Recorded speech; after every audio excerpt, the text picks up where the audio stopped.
Hi, my name is Beth, and welcome to the CannaFitness and Nutrition podcast.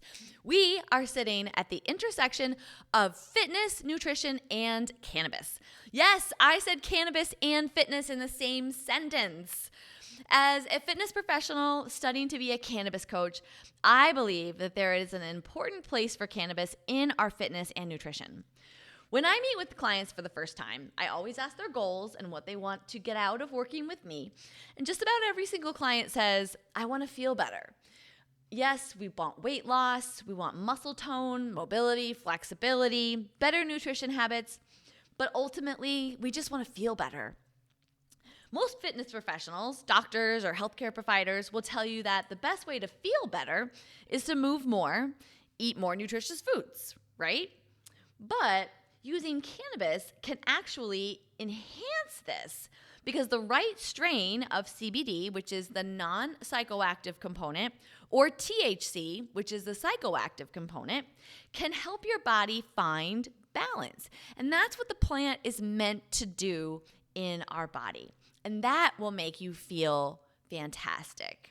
So this is where we're going to talk about all things fitness, all things nutrition, and all things cannabis. Little bit about me. I am a certified personal trainer, and I've been working with people for 15 years to get strong, get healthy, lose weight, and simply feel better.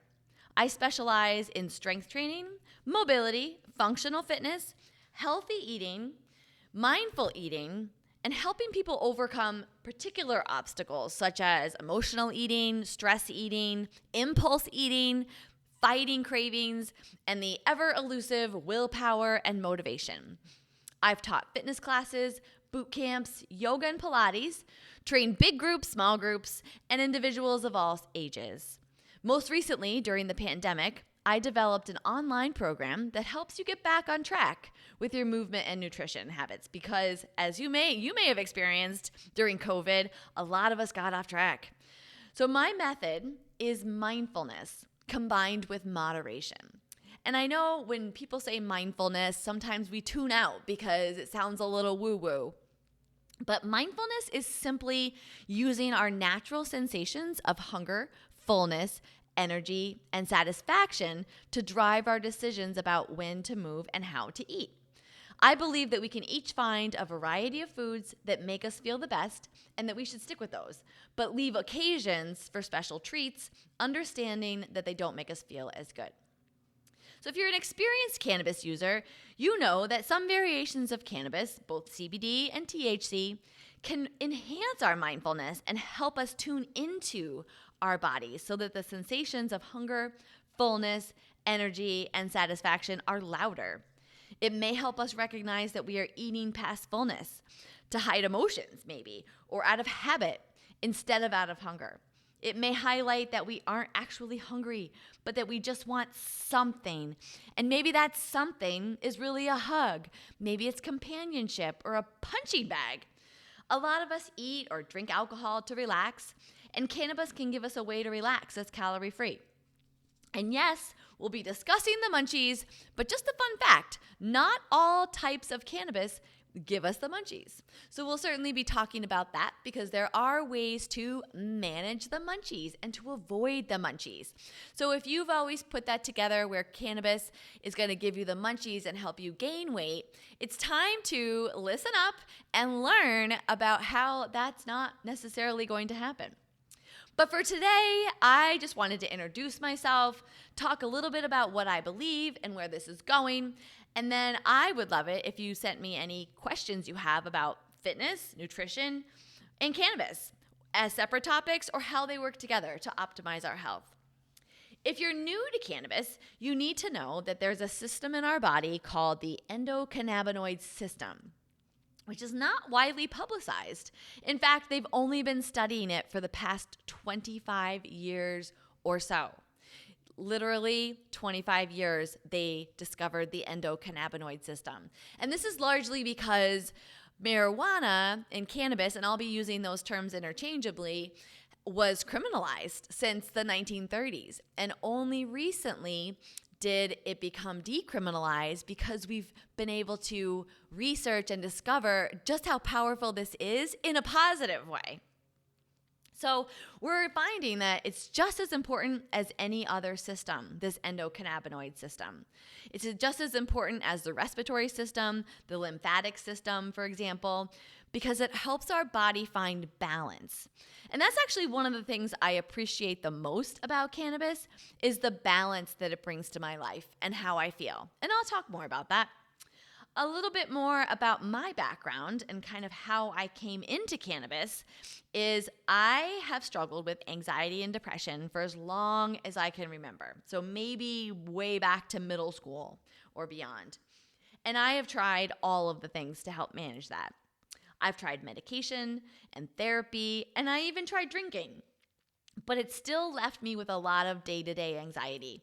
So I struggled to get through some days, and I just didn't love the way medication feels. I've also suffered terrible social anxiety that made it much easier to just hide behind food or alcohol. You know, you're at the party and you're just hiding behind the food table or behind your drinks. So when I was introduced to cannabis prior to a stressful situation, and I tried it, I fell in love with this natural remedy and how it made me feel. I'll tell you a short version of a long story. I was given some cookies, some edible cannabis in cookie form before our family trip to Disney World. So if you've been to Disney World, then you can probably understand my apprehension about taking a trip to Disney World. Because of the crowds and the lines and the heat.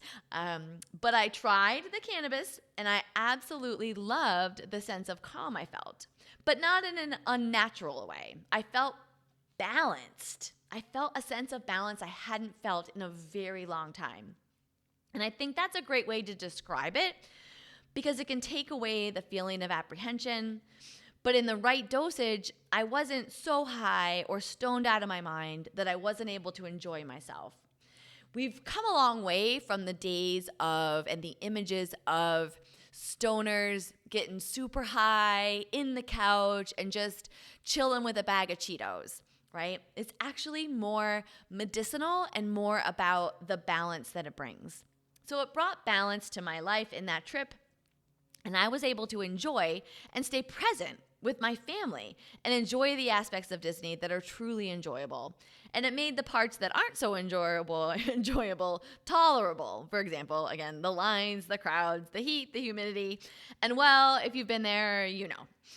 Fast forward to now most recently, and specifically, I use it to enhance my fitness and nutrition. So once I found that it brought a lot of balance to my life, I started to experiment with it as a fitness professional and with my nutrition. Most specifically, because as an anxious person, my habit has always been to turn to food for comfort. For a while, every time I had an uncomfortable or unpleasant feeling, I turned to food, which, as you can imagine, did not help my waistline. There have been times in my life that my waistline has expanded due to that and then shrunk due to that. So not to mention, that can really hurt my confidence. It hurt my confidence a lot. So in order to get out of that deep hole, I had to learn mindfulness. And again, coming back to mindfulness, not that it's a woo-woo term, but I had to learn how to tune into my own sensations of hunger and fullness. And also learn moderation, which again, just paying more attention to my feelings and being honest with my feelings, but also being honest with my natural sensations of hunger, fullness, energy, and satisfaction. So I had to tune into my body and recognize that I was hungry for, and I had an appetite for maybe ice cream and cookies, but tuning into my body even closer, it wasn't that I was actually physically hungry. My stomach wasn't growling at all. It was actually a deep sense of loneliness or anxiety or whatever the feeling was in the moment that was making me want to eat. And that became a habit. And as you know, habits can be hard to break. So when I was able to be honest with those feelings and learn to tune into them, I was able to make better decisions. For example, not eating if I wasn't actually hungry, and recognizing that I could tolerate an unpleasant emotion, that it would pass, and I didn't need it to silence it or numb it with food. I started honoring the sensation of fullness and using that sensation to help me stop eating in the moment, despite the nagging urges to keep eating. You might be familiar with the desire, the urge, that just want to eat more. We have a lot of names for it. Sometimes we call it hunger, we call it appetite. It's just a desire. We're not physically hungry. So whether it's a second or third helping of something delicious, or just a craving for a sweet or salty snack, or just a certain foods that just call your name from the kitchen because you know they are in there tempting you. So I am paying attention to my energy levels now to choose the right foods, the most nutritious foods that make me feel the best. Because again, at the end of the day, we just want to feel better. Paying attention to how food affects my energy helps me to stop making poor nutrition choices because I got really tired of feeling crappy. It does not feel good to overeat a snack and then have to go immediately to work or to work out. It feels pretty nasty. So I started to pay attention to that and use those feelings to drive my decisions. So once I figured out the foods that gave me energy and that were satisfying, that felt good, which are more nutritious foods versus the pizza and the junk and the cookies that I was eating, I built my days around them. Spoiler alert, it is mostly protein, fruits, and veggies. And we will be talking quite a bit about the basic nutrition and how important protein is in our diets, how important fiber is, which is fruits and veggies. So, although I recognize that what we put into our body has everything to do with how we feel, in addition to that, movement is essential for feeling good, looking good, confidence, and mental health. To be honest, it's less important what we do to work out and more important that we work out. Meaning, if you like to walk, walk. If you like to run, run. If you like to dance, dance. One thing I will say, that strength training is king for all ages, but as a woman over 40, it's important that we strength train to keep our metabolism strong, our bodies functional, and feeling confident, powerful, and mobile. Not to mention fat burning, because muscle burns our fat, our body fat. And that's what we really want. It's not so much that we want to lose weight, we want to lose fat. One of my favorite mindful benefits of working out is just the feeling of accomplishment. During periods of mental health struggles, when I was able to force myself to go for a small walk or lift up a couple weights, I felt accomplished, and that sense of purpose and achievement helped drive my desire to keep going. I would return to these small walks and short workouts to feel better about myself. So the reason I say motivation and willpower are elusive is because we are often looking for them in the wrong place. My motivation comes from tuning into my body and recognizing which habits and behaviors make me feel and look the best. My willpower comes from tuning into my body's natural sensations of hunger and fullness and being honest about what I really need versus what I want, which is a big distinction. And that allows me to control my eating habits, such as snacking at night, using food for comfort, and adding cannabis to the mix has enhanced my ability to tune into my body and be mindful, because cannabis connects the mind and body. And again, when I say cannabis, I use that term interchangeably, and what I really use it as an umbrella term for CBD, which is the non-psychoactive component, and THC, which is the psychoactive component. And down the line, I'm going to distinguish the benefits and drawbacks of both. Just so you know, I am talking about both. Adding balance and calm, focus, and clarity that I feel with cannabis, and putting that all together has made me feel the most amazing and true to myself. And now I want to help you feel the same while reaching your personal health and fitness goals. So particularly if you resonate with any of these things, anxiety, social anxiety, maybe you turn to food for comfort or for stress relief, or maybe you use alcohol as a stress reliever. We're going to talk a lot about that. If you feel like you can't find motivation or willpower, then stay tuned because we're going to dive into some tactical ways to get motivated and stay on track. I call my online program CannaFit because we learn and practice the skills that will keep us fit forever, and we use cannabis as a tool.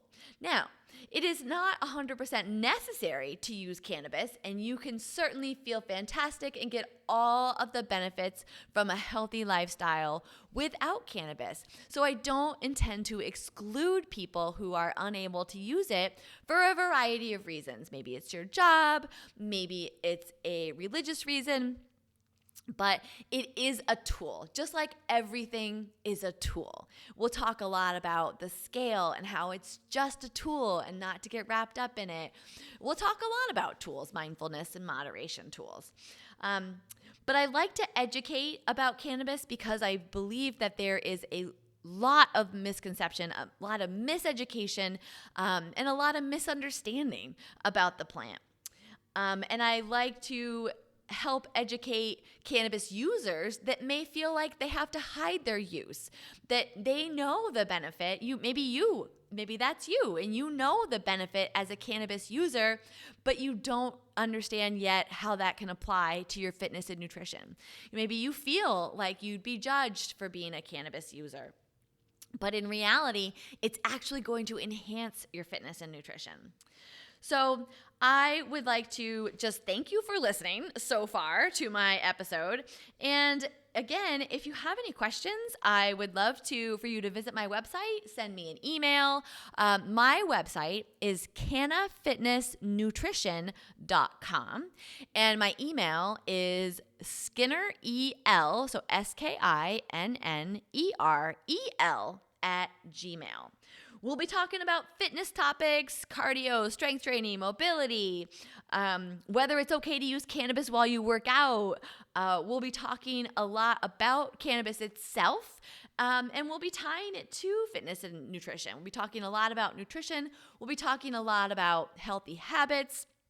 And again, I specialize in overcoming emotional eating, stress eating. So there's a lot of psychology behind that, as well as just practical nutrition tips. So stay tuned, and I hope you will join me for the next episode. Thank you again.